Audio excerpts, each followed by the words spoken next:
tragedy. Contaminated jalapenos reach restaurants in Illinois, the chains that removed them. Plus, it is a misty and muggy morning. High Sol is watching for patchy fog right now and the chance for stray showers.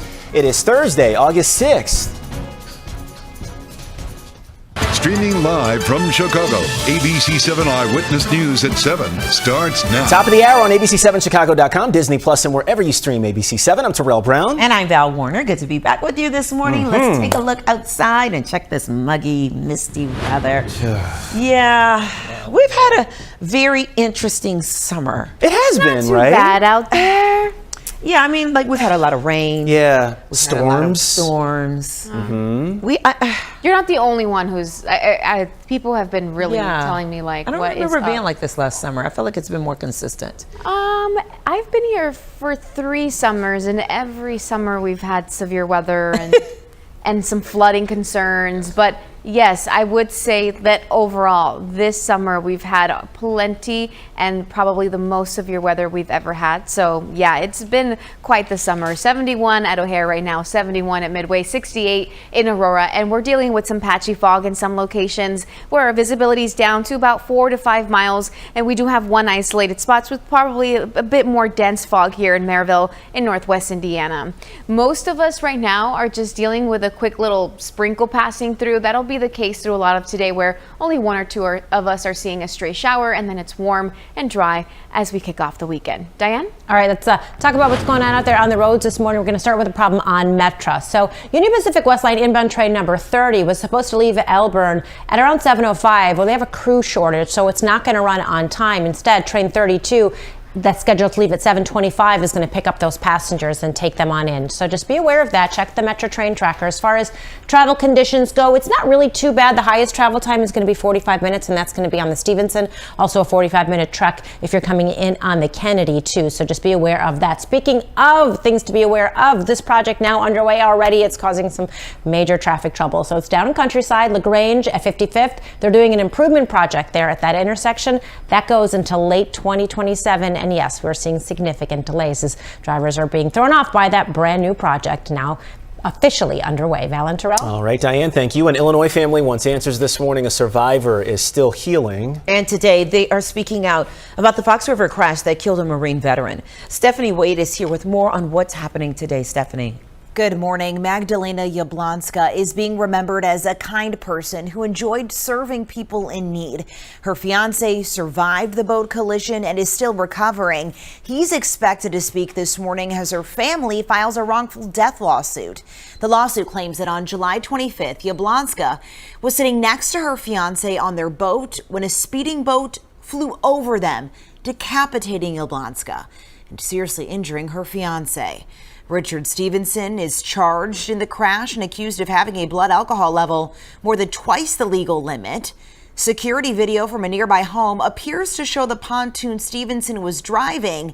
The lawsuit alleges he was driving more than 75 miles per hour as he approached a no-wake zone on the Fox River where the crash happened.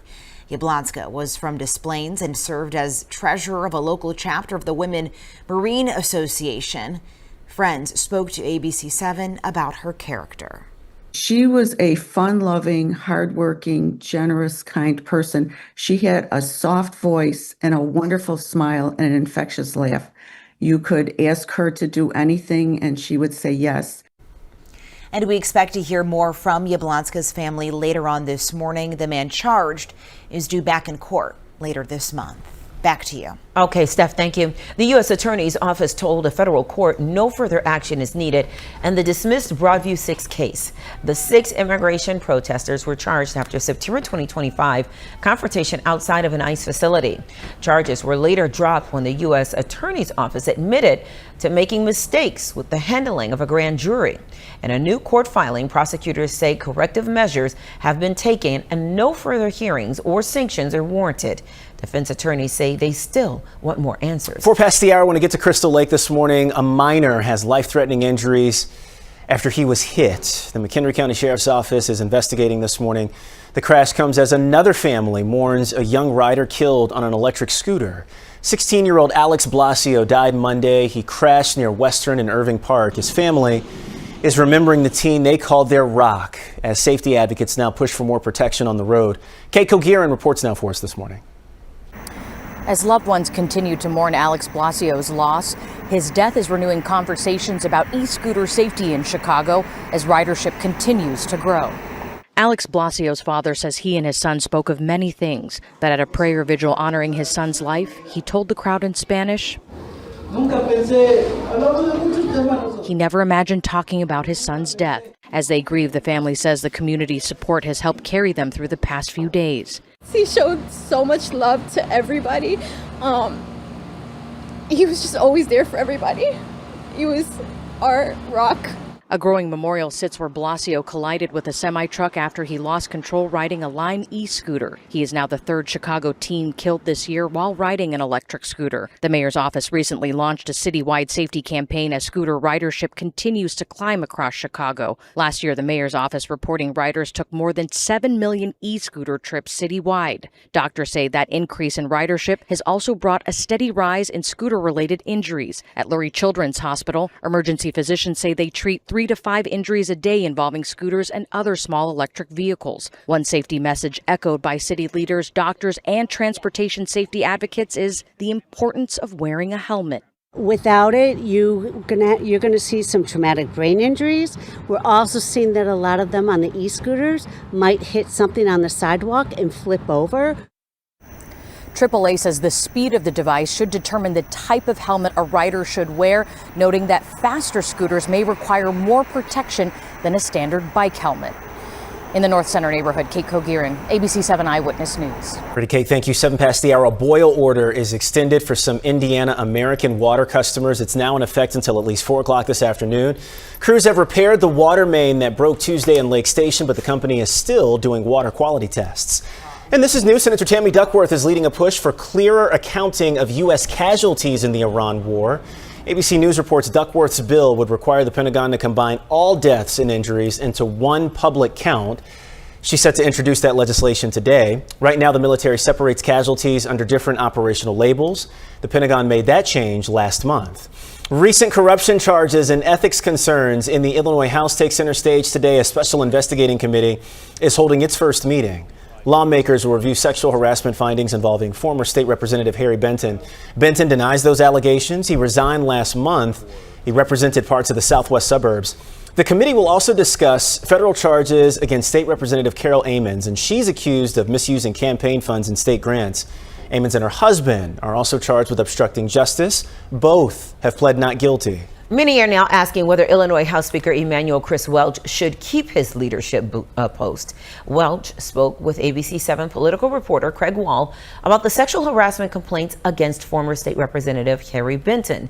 Welch says that he first learned of all the allegations in 2023 from a woman who did not want to file for a formal complaint. He still supported Benton's re-election campaign the following year.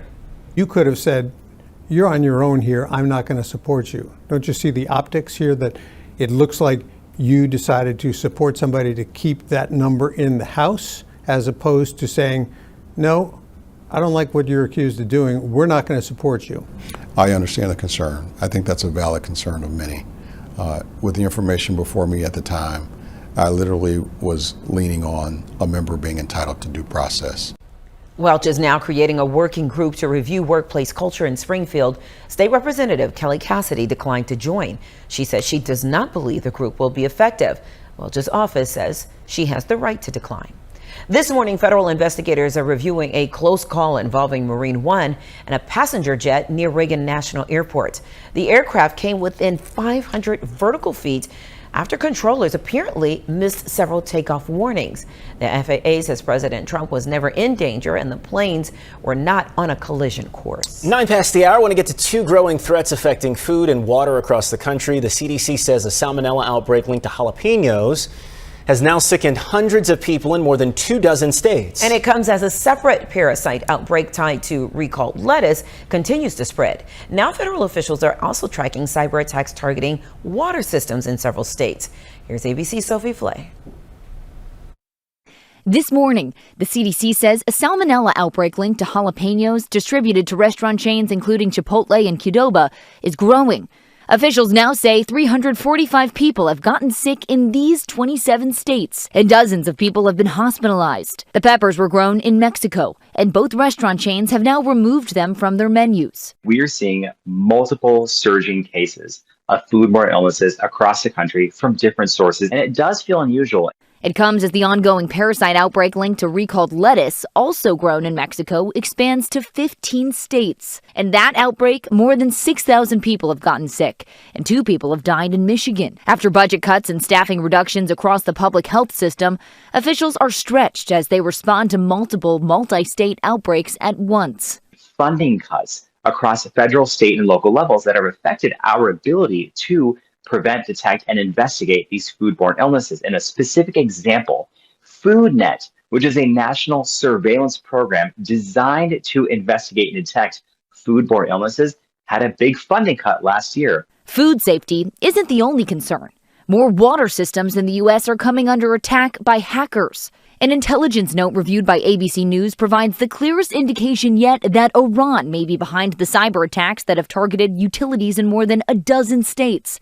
The hackers may have been scouting targets months in advance. Officials in Utah identified nearly 500 attempted intrusions from an Iran-linked IP address. Each attempted intrusion was blocked. We've also learned 2 water utilities in New Jersey reported that their automated systems went down, forcing operators to switch to manual controls. Sophie Flay, ABC News, New York. And officials say that the attacks have not affected drinking water. The FBI is urging utilities to take critical systems offline. More calls for accountability this morning following a street takeover. All right, officers on scene. Also take caution. They're throwing rocks at the squad cars. Video shows people doing donuts and stopping traffic in this intersection, 47th rather, and Cicero is what we're looking at here. And this happened on Sunday. And it's part of a dangerous trend. Earlier this summer, a man was shot and killed near Ford City Mall during another takeover. Community leaders say this has to stop. We had to step up now. I think we need to really gather our friends and family and say enough is enough. 22nd Ward Alderman Mike Rodriguez says the city and state are working to upgrade street infrastructure in a way that could deter takeovers. He added that cameras and license plate readers could also help police find drivers. Chicago businessman Willie Wilson is making yet another run for mayor. This will be his 4th campaign for the city's top job. It's already a crowded field of candidates. Mayor Brandon Johnson has not said whether he will seek a second term. Chicago's mayoral election is in February. Powerball is getting richer because nobody else did. No ticket matched all the numbers last night. So that pushes Saturday's jackpot to an estimated $856 million. What you could do with that money. Oh, my Lord. Your live and local news is just getting started as we stream out loud this morning. Coming up, students are back in class in Gary today. The new bell-to-bell phone ban now in effect. Neighbors turning to the I-team over a waterlogged street, the water pooling even after the storms and during light rain now. Consumer investigator Jason Knowles is on the case. But first, Heisel has your ABC7 AccuWeather forecast coming up next.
right, welcome back. We do have some clouds around and now a thunderstorm that has developed over Livingston County, where you can see some lightning strikes there. That is heading towards Kankakee County here within the next about 30 minutes or so. And then if it does hold together, it'll make it into parts of northwest Indiana, maybe the very southern parts of Will County as well. So every now and then we could run into a downpour today as a stationary front is over us. That's why we keep the clouds around as well. 70 degrees in Palatine right now, 71 in Oak Lawn, 69 in Naperville, 68 in Crown Point, and Waukegan right now is at 66 degrees. A look here at the next 12 hours to show you our temperatures will eventually make it into the upper 70s. It will take some time, but we will very slowly clear up our skies as we head into this evening and overnight tonight.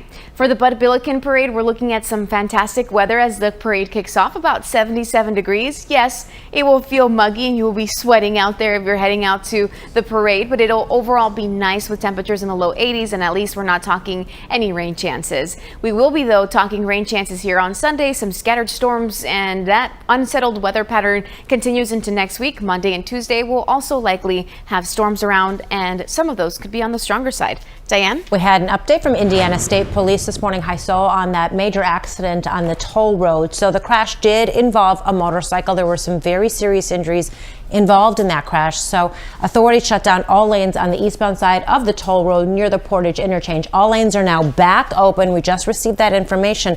However, we still have pretty significant delays that go all the way back to 8094. So just a heads up, those delays will get better in probably the next half hour or so now that all lanes are back open. On the Illinois side, we're still seeing some pretty significant traffic, but all of our inbound travel times remain under 45 minutes. Then I've got to remind you, the Ohio feeder, it's going to be closed this weekend between the Kennedy and Orleans, so 11 p.m. on Friday is when it shuts down. Won't open again until Monday morning, all part obviously of the reconstruction project. Up to Chopper 7 we go there over the Dan Ryan right around 35th. We're pretty much seeing some delays a little bit before here. I would put it at about 51st is where we're seeing those delays coming inbound in both the express and locals. However, Terrell, that travel time really not that bad, still under a half hour coming inbound. Back to you. Very nice, Diane. Thank you so much. Water taking over one Chicago block, and it's not just during heavy storms.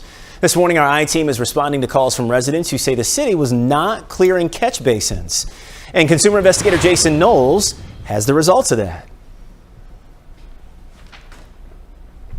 Streets can get backed up with water during heavy storms, but what if your street was waterlogged weeks after the storms or during a light rainfall? Residents say they were waiting several weeks for the city of Chicago to unclog catch basins, so they called the I-team. This side floods and that side floods. Charlotte Hayes and others in the Brainerd neighborhood say they've been dealing with major street flooding, even with minor rainfall. It's a big deal. First of all, my car sits in the water. It's a puddle of water. Yeah, no, it's a pool of water. Hayes says she and other neighbors had been clearing out the debris from catch basins. I would even have to keep a shovel in my car to clean the street, but what can you do? Because it makes the water back up in my basement. She says she's also worried about mosquitoes and the possibility of an older person slipping and falling. Hayes and other residents called the I-team after she says calls for help went unanswered by Chicago's Department of Water Management for several weeks. So we reached out to the city, and just days later, crews were spotted clearing the catch basins of the debris. The issue was addressed and the water disappeared. 2 days after you emailed the city, the water department came out here and they rotted it out, they cleaned the street. It's been going down ever since. Before that, you're saying they weren't listening? No, they weren't. The Department of Water Management told us it is committed to responding to service calls in a timely fashion. The Department of Streets and Sanitation performs regular street sweeping, which clears the openings to catch basins, and DWM encourages residents to keep the openings of catch basins free of debris as well.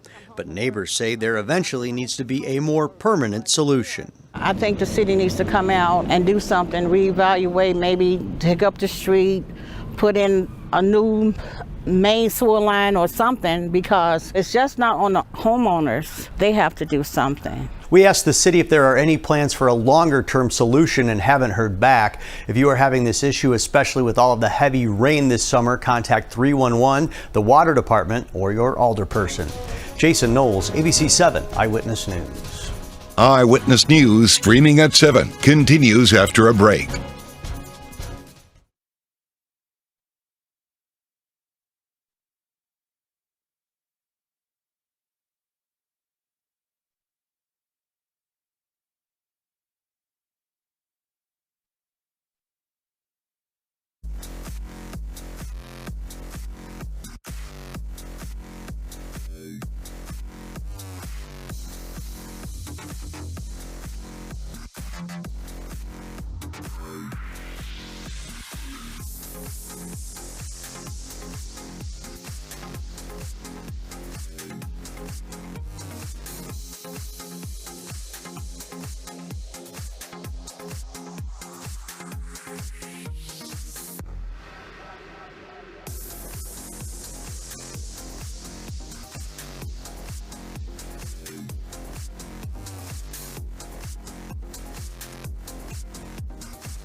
Governor Pritzker is demanding answers from the nation's biggest oil companies over high gas prices in Illinois. He sent letters to 7 CEOs asking why drivers are paying more while companies are also posting record profits during the war with Iran.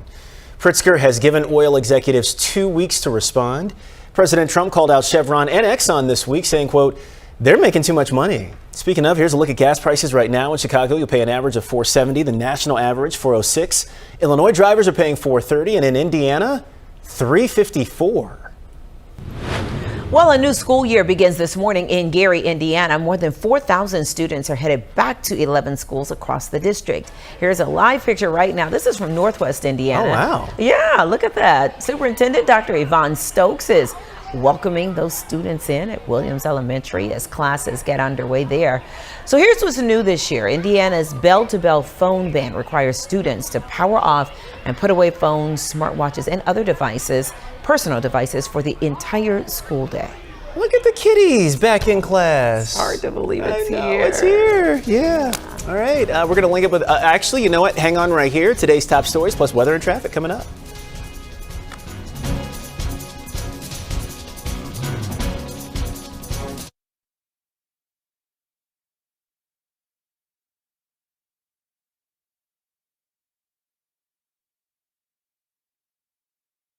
Now, an update from ABC7 Eyewitness News. Good morning at 7:23. I'm Val Warner. Today we expect to hear from the family and the fiance of the woman killed in a boat crash in the Fox River. They filed a wrongful death lawsuit against Richard Stevenson. Prosecutors say his blood alcohol level was more than twice the legal limit when the crash happened last month. Magdalena Jablonska was killed and her fiance was injured. Jablonska was a U.S. Marine veteran. Let's get a check of the ABC7 AccuWeather forecast with meteorologist Heisel Martinez. Good morning. Right now we are looking at temperatures close to 70 degrees. It's 71 at O'Hare. It's cloudy. Wind is nice and light. Our dew points are in the mid 60s, and so it is feeling muggy outside. That'll be the case through the rest of the day today. The chance to have some stray showers, and notice here the clouds sticking with us all day. Temperatures in the upper 70s, and then tomorrow we clear things out a bit. Temperatures are in the mid 80s. It's warm. It's muggy. Then this upcoming weekend for the Bud Billiken Parade, it is looking pretty nice. We'll have some sunshine around. Temperatures are in the mid 80s. It will feel muggy though, and then the chance to have some storms on Sunday. Keep it right here. Diane is back with a check on traffic after this break. It's starting the day with hope, knowing you're in the right place, having access to advanced treatments and the most experienced cancer experts. When you're facing cancer, it's not just one thing that makes the difference. It's everything. The big, the small, the unexpected that helps you keep moving forward. Advocate Healthcare. Cancer care that makes the difference.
Welcome back, everybody. Got an update on a pretty serious crash over in Indiana where we had all lanes blocked for the better part of the morning commute. Eastbound on the toll road near the Portage Exchange is where, or the interchange rather, is where that crash happened. It did involve a motorcycle with some very serious injuries. We were just told all lanes are back reopened. The delays we are seeing, which are pretty significant, they go all the way back to 8094, should get a lot better here now that these lanes are back open. Over on the Illinois side, just seeing growing traffic, and we're seeing delays in the pretty usual spots. If you're going to be downtown, the Ohio feeder ramp is scheduled to close between the Kennedy and Orleans this weekend. In fact, Friday night is when it closes. It will not reopen again until Monday morning.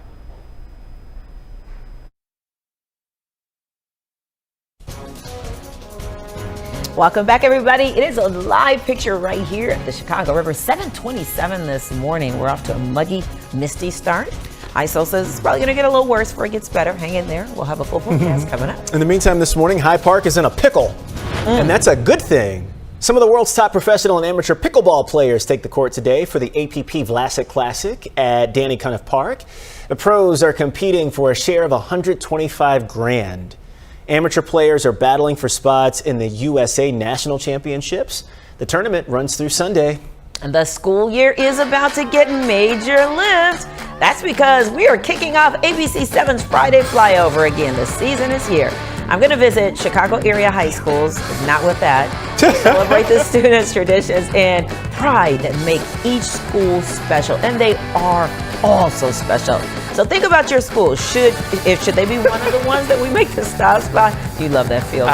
Scan the QR code. You are a doubter. Scan the QR code on screen or visit the ABC7 News app or on our website to send us your nomination. Submissions are due August 14th. I'm not going to lie. Every last one of those schools I went to last year brought it. You did? I just no doubt about it. And it's not us. We don't decide anything. You decide who wins. And we just follow your lead. But that competition was stiff. It was.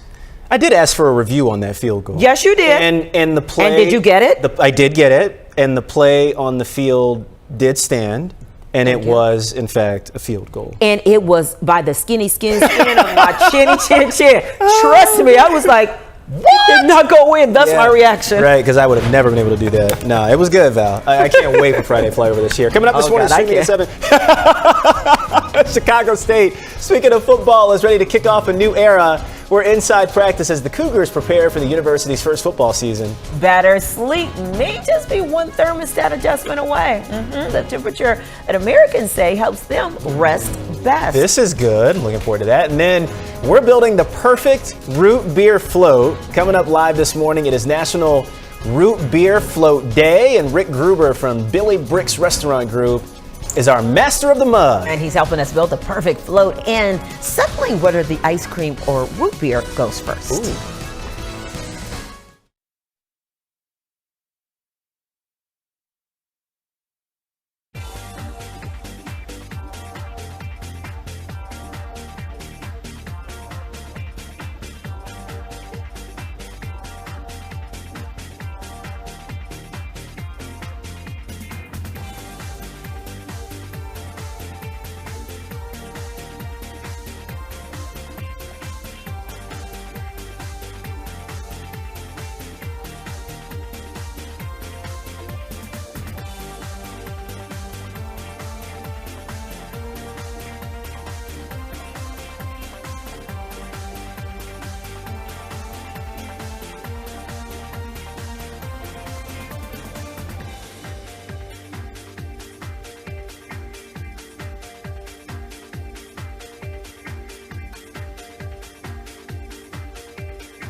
Streaming live from Chicago, ABC7 Eyewitness News at 7 continues. Good morning, everybody. Welcome back. It is Thursday, August 6th. Gosh. August 6th. No.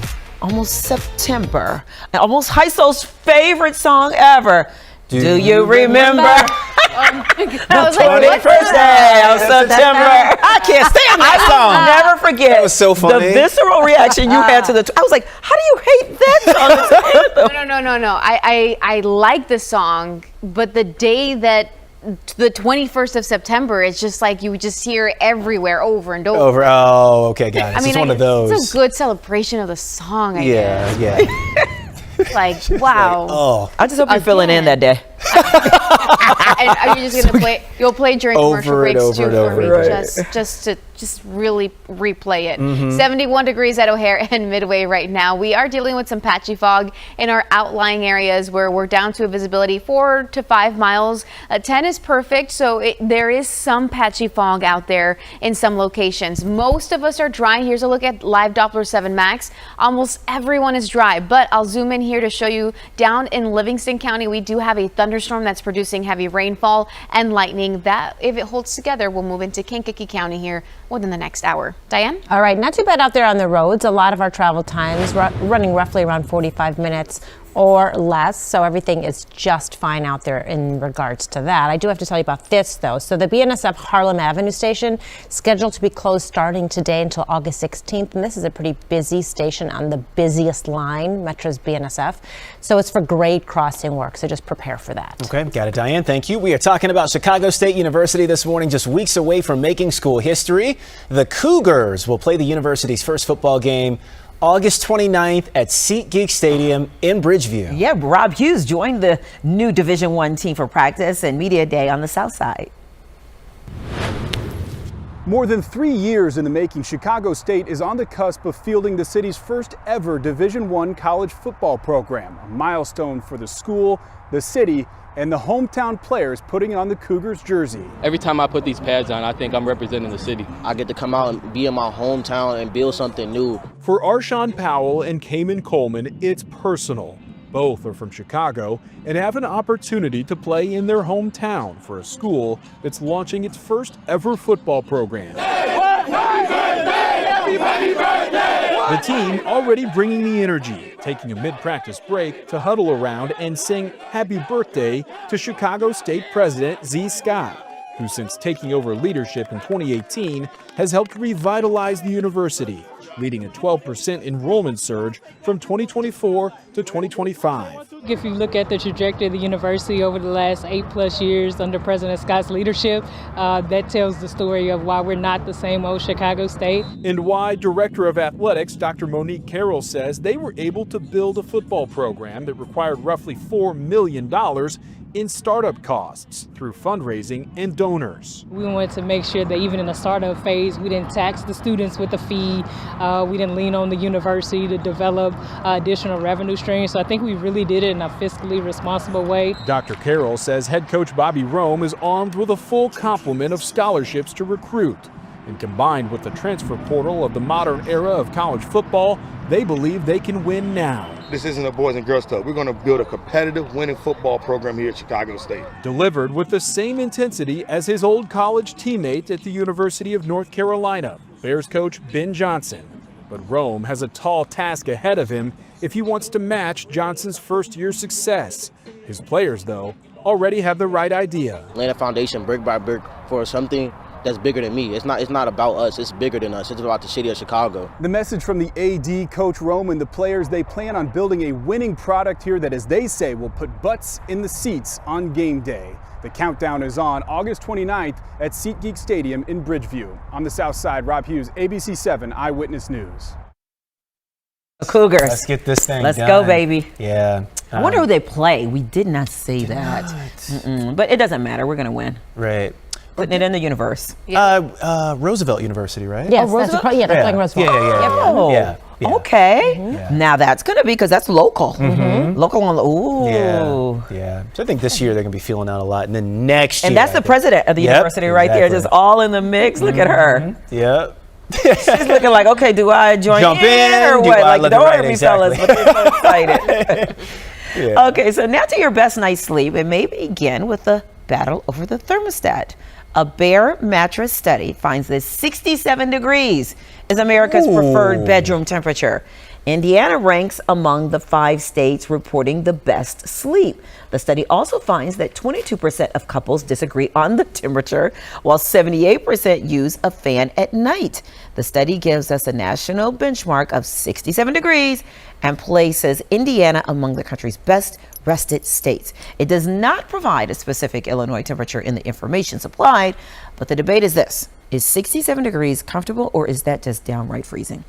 I sleep at 67 with a fan on. Dang, so you sleep hot then? Yeah, yeah. And your husband doesn't mind it? No, he doesn't. He runs hot too. Oh, okay, it was perfect. Oh, so that's 68 in the fan. 67, 68. It depends. Like right now we're at 68 because you know you're using the AC so much. But in the winter, you know your house is cold, so we keep it at 67 at night. Wow. You? I'm at like 60. I'm at 70 actually right now. In the summer? Even right now, yeah, in the summer. Fan or no fan? No fan. But I'm going to turn it down and see if that. It helps me. If it makes me like sleep 68. better. I'm pretty comfortable at 67, 68 with a fan on. And is that cold for you? No, it's like perfect. And in the winter time, like it's the way the house is set up. It's weird. It's like super hot upstairs. So there are some winters where I've gotten away with not turning on the heat until well into winter, like January, February. Great. Great, so I mean, I like it at between 67 and 70 in the house at all times. Yeah. If I can, afford it. Obviously. Right. Exactly. How about you? 71. When you sleep. Even Jabba, 71 when you sleep. He wants it 73. Get out. Oh. Yes, he thinks Do you it's guys always sleep with too covers? cold. Yes. With clothes on or no clothes? Mostly no clothes. Okay. Yeah, mostly no clothes. Undercovers though. Maybe that's why. Yeah, undercovers. He sometimes likes to sleep on top of the cover with a blanket. Exactly. Yeah. Which is so. It's kind of a hood thing, I know. No, Nick used to do this. Nick used to do the same thing. They used to do that in the firehouse. They escape faster. They would sleep on top of it. And, pull back. They just have a little sheet on top. It's not weird. It's not weird. Okay. I mean, it's weird. but it's not that weird. Crazy weird. Yeah. All right. ABC7 Eyewitness News continues streaming out loud after this break. We're back in a minute.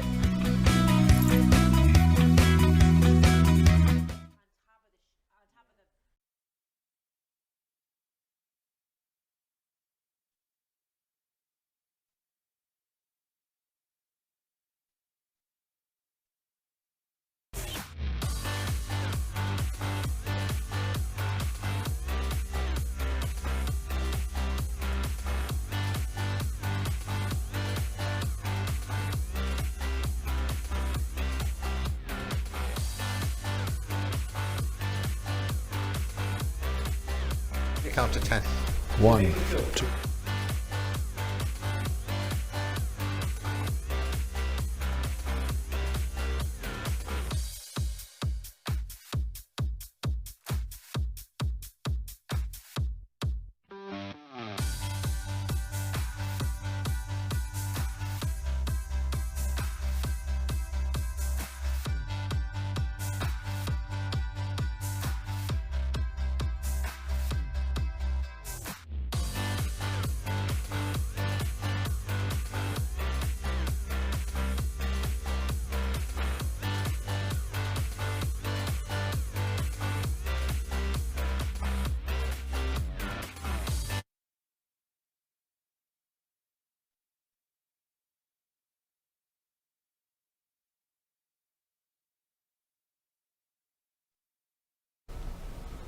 Welcome back. It's 7:40, and right now we are tracking some showers and thunderstorms for our most southern counties. So moving into Kankakee County here within the next about 30 minutes. Right now, this storm over Livingston County producing some heavy downpours and some lightning as well. If this holds together, it will make it into parts of Kankakee, eventually into Will County, and then northwest Indiana if it continues to hold together.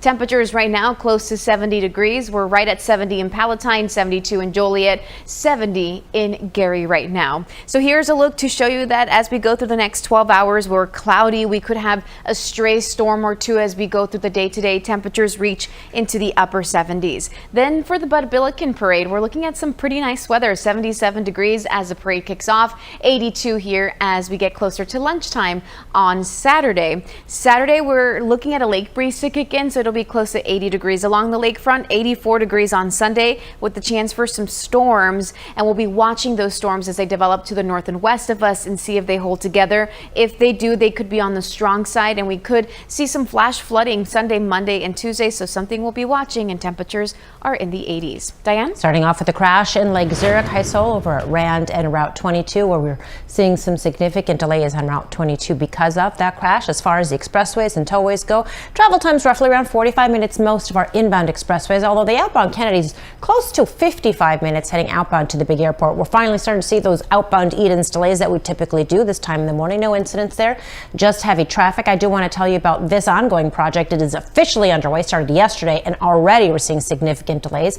It's down in Countryside, LaGrange Road at 55th. There's an improvement project, and that improvement project set to go until late 2027 with various lane closures. Up to Chopper 7 we go there over the Eisenhower right around First Avenue, where you can see significant inbound delays there. It's less than a 45-minute trip coming in from Mannheim.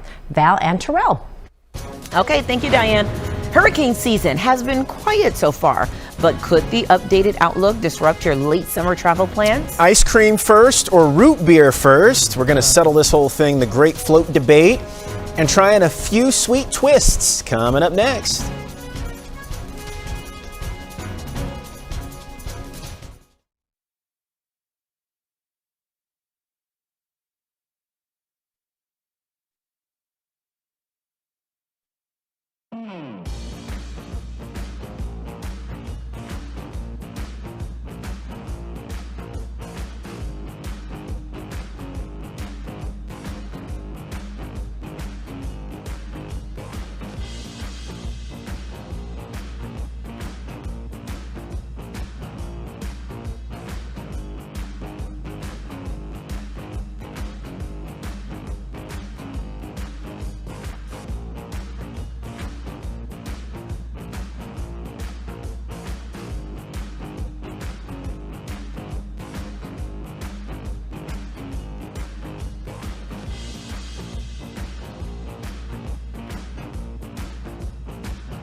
So remember when the sweetest part of summer came in a frosty mug?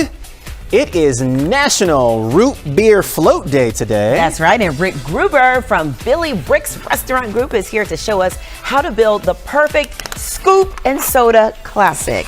So good morning to you. Hey. Good morning, guys. Thanks for having me. Being here. Yeah, absolutely. This is quite the setup. Yeah, so for somebody who doesn't know even what a root beer float or classic is, what are we talking about here? All right, so this is one of the oldest dessert treats in the United States. Oh. So we're only 250 years old. This is about 125 years old, the history going back. Yeah. And it's so simple.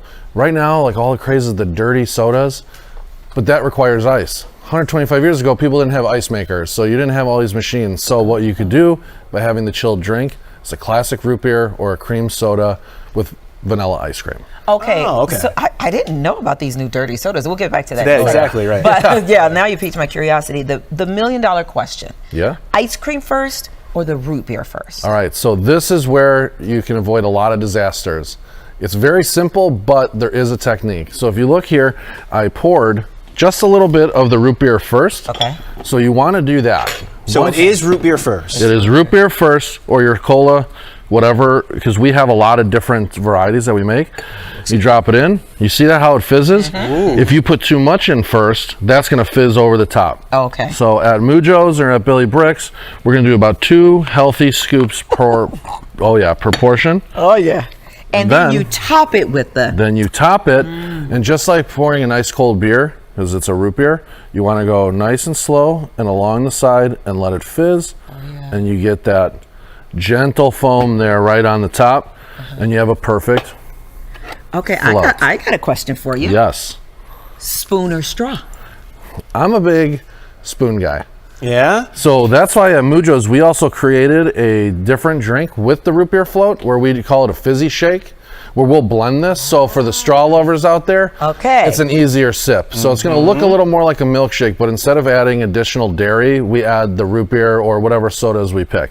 So that right there is your classic root beer float. Okay. Now, something unique. These don't look I was about to say. No. This is very unique to us. So since we have our flagship store in Evanston, we created our Wildcat our Wildcat float.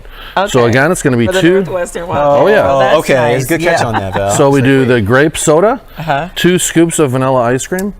Wow. Vanilla ice cream and grape soda. Oh yeah. You gotta try that. Yeah. So we finish that off same way, nice and slow, and then you have right there. Got your Wildcat float. Your Wildcat float. Looks so pretty. Yeah, it's beautiful, right? And then another one that's super unique to Billy Bricks and Mujo's. We have a lot of Italian imported products, so we use San Pellegrino. Yeah. So with our Italian ice, we'll either use the lemon, but for me, my favorite sherbet. is rainbow sherbet, and we do that with the lemon fizz. And man, that is just the best, to me, most refreshing summer treat. And do you guys throw a bunch of toppings on it too? You can. Yeah. So the one thing that I'll say for That's pretty. For It me is really personally, nice. this is not a sundae. This is a Yeah, float. yeah. But people can put lots of different toppings on it. So I brought stuff for you here today. So when you have that, it does that delicious. Now, I brought extra cups. Okay. You guys got to pick. Yes. You got to pick what you want. So we have try friends that are each. going to help Yeah, us get over here. pick. Come on, Diane. Come on, Heisel. Here, pass those 2 cups down to them. Now, does the ice cream matter? Because I know you use mostly vanilla, and then we use the sherbet for the special one. Yes. But does it matter what type of ice cream you use? Well, it doesn't necessarily matter what type, other than Or what for flavor? us that it's super premium ice cream. Okay. And so for at Mujo's, that's what we wanna try use. the regular one. So vanilla is the standard because it has the least amount of additional flavors that you're having sort of conflict with all the things that you're adding. Okay. But we do a lot of great combinations with regular cola. You can do your syrups on the top. You can whipped cream is obviously a big And one. what ice cream is this? That's our vanilla. Oh, this is That's your our vanilla old-fashioned vanilla. And here's more here. Okay. All right. So that I'm good? gonna attempt to make my own. All right. Oh, you followed the instructions. A little root beer first. Yep. And then I'm gonna go in for the It's got Vanilla. dairy in there. You okay? Oh, that's a good point. Yep. You know what? And we're gonna go. YOLO. Does not have dairy. No, it does not. That Which one doesn't have This dairy? one doesn't. That one. This is sherbet. Oh, no way. Okay. Okay. Because I'm watching my figure. Okay, so we're gonna I'm go only with gonna a do a light little one. bit. Yes. That is All good. right. That's really good. And then I'm gonna go in here with This the is spoon. this Even reminds though- me when I was a kid. Exactly. Yeah. Yeah. And that's the other thing too, is that this is one of the most nostalgic desserts that you can have. Everyone that has a root beer float or a float of some kind, it brings you back like a song Excellent. or a show or a movie to a different time, like at grandma's house or after your little league game. This is a very American treat. It's one of my favorite ones to growing up serve. too. I love it. I'm not gonna lie to you. I think this is my first one ever. Really? Yeah. See, I Probably prefer 20 straw seconds, over a spoon. Spoon, But yeah. I think No, it's because I don't really like root beer. Yeah. So this is Yeah, Exactly. That's really, is it good, perfect. Heisel? It's, Yeah, oh God, I mean, yeah. I can't stop eating it. That's why we came up with all these different flavors, because root beer isn't for everyone. True. And as far as picking your root beer, Yeah. whatever's your favorite, that's the one you should go with. We use Dr. Brown's because that's an American classic too from the East Coast. So we go with that. But if you have a particular taste, because all root beers have kind of a unique Yeah, they profile, whatever is I your like that favorite, one. that's the one you should Try pick, that one, especially Val. when you're making them at home. And if you hand me one more cup, I'm going to show you another really unique one that's an American classic. We'll let you go in and make that, Rick. Oh, we're gonna do it after the break. Yep, Let's go to yep. break. We'll be right back, everybody. Yeah. Eyewitness News streaming at 7 continues after a break.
Taking a look at the morning's top stories. Today, we expect to hear from the family and fiance of the woman killed in a boat crash on the Fox River. They filed a wrongful death lawsuit against Richard Stevenson here. Prosecutors say his blood alcohol level was more than twice the legal limit when this crash happened last month. Magdalena Jablonska was killed and her fiance was injured. Jablonska was a U.S. Marine veteran. Illinois lawmakers on the Special Investigating Committee hold their first meeting today. They are set to review the sexual harassment findings against Harry Benton. Benton, who denies the allegations, resigned last month, and the committee will also review federal charges against State Representative Carol Amons. She's accused of misusing campaign funds.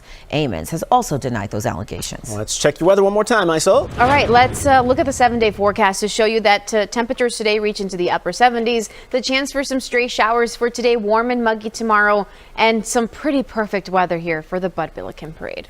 Okay, sounds good. An updated outlook for the Atlantic hurricane season is expected today. So far there's just been Arthur and Bertha. They've been the season's only named storms, and neither became a hurricane. The original forecast called for below normal activity with 8 to 14 named storms. All right, and for the latest breaking news, weather and traffic, ABC7 is now on always. Disney Plus, also under the Live tab on Disney Plus and everywhere you stream. Okay. There it is. Now, you said, Rick, you had one more thing for us. Yes. So one of our other classics that people love, and it brings you back to like the old ice cream trucks, is our Dreamsicle, which is orange soda with our classic vanilla ice cream. And that one right there is an instant favorite. And we have something that's very unique to us. It's our seasonal flavor of root beer float Italian ice with our vanilla ice cream swirled. So if you put a little bit of root beer, if you love root beer, you're going to love this one. I do love Look at that. You have root beer float Italian ice mixed with our old-fashioned vanilla, and you put that in over the... This looks... I mean, look at that. Crazy. So you're getting extra root beer on your root beer, and on root beer float day... Root beer with a side of root beer. Root beer with a side of root beer. Well, I mean, you make it look good and pretty, I gotta tell you. Right. Big thank you to Rick Gruber and the Billy Bricks Restaurant Group team for helping us celebrate with the perfect scoop and pour and all the foam. So thank you so much. Thanks for having me. Appreciate it, Rick. All right. Cheers. It's going to wrap up this streaming hour. If you're just joining us, stay with us. We're going to be back live at 8 o'clock this morning, top of the hour, with headlines, weather, and traffic. Keep it right here on ABC7Chicago.com, Disney Plus, and wherever you stream ABC7. Let me get me some of this. Get you. Thank you. Thank you.